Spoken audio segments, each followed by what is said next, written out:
Hi, my name's Vivian Lee, and I would say that I've always been an appreciator of human movement, especially dynamic, fluid human movements. And I think that is why I was drawn to Taiko in the first place.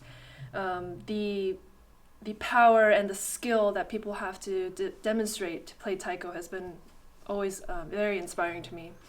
And I think that love for human movement has also drawn me towards my career path, which is physical therapy.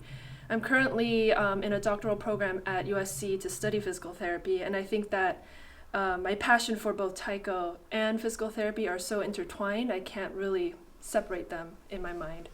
I hope that when I graduate next year from physical therapy that I can start to bring my knowledge of PT to Taiko and possibly bring Taiko to physical therapy populations to people who might benefit from it. So I first started playing Taiko at UC Berkeley at the collegiate group there, and it was a student-run group, and that's when I started to fall in love with Taiko. Since then, I spent a year in Japan, and I was fortunate to be able to play with a professional group called Dadadadan Tenko in Osaka. Actually, Katsuji Asano introduced me to them, so I was very grateful for that connection. I also got to travel to Australia, where I studied with TaikOz in Sydney, and the community there is amazing, and I'm so grateful that I got to experience that as well. And since then, upon returning to America, I've been at LATI as both a student and a coach. So I'm looking forward to what my future Taiko journey holds. So currently I am a coach at LATI, which means that I help the teachers and students achieve their class goals. I first started off as a teaching assistant to one of Chris's more challenging choreography classes, and since then I've been helping out with different teachers for their both fundamental classes and more challenging higher level courses. And I hope that someday I can also teach one of my own courses. So I first started teaching at LATI in 2017. As I'd mentioned before, it was for one of Chris Bergstrom's antagonism classes as a teaching assistant. And I've been helping out as a coach since then.